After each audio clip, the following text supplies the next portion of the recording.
তৃতীয় শ্রেণীর শিক্ষার্থীবৃন্দরা আসসালামু আলাইকুম। আজকে আমরা পড়ব পাঠ 16। এটি একটি কবিতা, হাসি, লিখেছেন রুকনুজ্জামান খান। কবিতাটি আমরা সুন্দরভাবে পড়ব। আমি কয়েক লাইন পড়ে দিচ্ছি। হাসতে নাকি জানে না কেউ, কে বলেছে ভাই, এই শোনো না কত হাসির খবর বলে যায়। খোকন হাসে ফোকলা দাঁতে, চাঁদ হাসে তার সাথে সাথে, কাজল বিলে শাপলা হাসে, হাসে সবুজ ঘাস, খলসে মাছের হাসি দেখে হাসেন পাতিহাঁস। এটি হচ্ছে হাসি নিয়ে একটি কবিতা। তারপর আমরা দেখব এখানে বলা হয়েছে শব্দার্থ। ফোকলা অর্থ দাঁতহীন, বিল অর্থ স্রোতহীন বড় জলাশয়, পিলে শরীরে একটি অঙ্গ, গোমরা গম্ভীর খবর সংবাদ।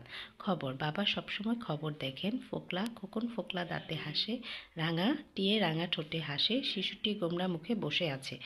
খোকন হাসে ফোকলা দাঁতে, চাঁদ হাসে খোকনের সাথে, কাজল বিলে শাপলা হাসে, টিয়ে হাসে রাঙা ঠোঁটে, খলসে মাছের হাসি দেখে হাসেন পাতিহাঁস।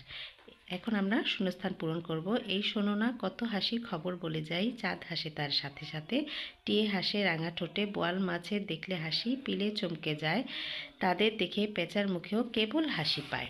তারপর আমরা দেখব এখানে বলেছে চন্দ্রবিন্দু দিয়ে সে শব্দগুলো আছে দাঁত, চাঁদ, পাতিহাঁস, ঠোঁট, পেঁচা। কবিতাতেই এরপরে 5 নম্বরে বলা হয়েছে কবিতাটি না দেখে বলি ও লিখি। এরপরে বলা হয়েছে প্রশ্ন উত্তর, উত্তর বলি ও লিখি। তাহলে আমরা এখানে উত্তরগুলো লিখে রেখেছি। কাজল বিলে কে হাসে, কাজল বিলে শাপলা হাসে, কার হাসি দেখে পিলে চমকে যায়, বোয়াল মাছের হাসি দেখে পিলে চমকে যায়, পেঁচার মুখে হাসি পায় কেন, চারপাশে এত হাসি দেখেও যারা না হেসে মুখ গোমরা করে রাখে, তাদের দেখে পেঁচার মুখেও হাসি চলে আসে। কাদের দেখে পেঁচার মুখে হাসি পায়, যারা গোমরা মুখে তাকায় তাদের দেখে পেঁচার মুখে হাসি পায়।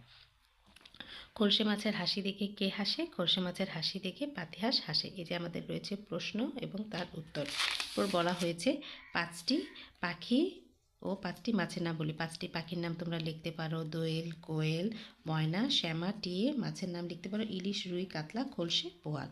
তারপর বলা হয়েছে ছবি দেখে বাক্য লিখি, বলি ও লিখি। চাঁদ, ওই আকাশে উঠেছে বাঁকা চাঁদ, টিয়ে হাসে রাঙা ঠোঁটে, খোকন হাসে ফোকলা দাঁতে, নদীর বোয়াল মাছ খুব সুস্বাদু, গোমরা মুখে শিশুটি বসে আছে। তাহলে এই গেল আমাদের পাঠ 16। তো তোমাদের যদি আমার ভিডিওটি ভালো লেগে থাকে তাহলে অবশ্যই আমার চ্যানেলটিকে সাবস্ক্রাইব করবে এবং আমার ভিডিওটি লাইক দিয়ে আমার সাথে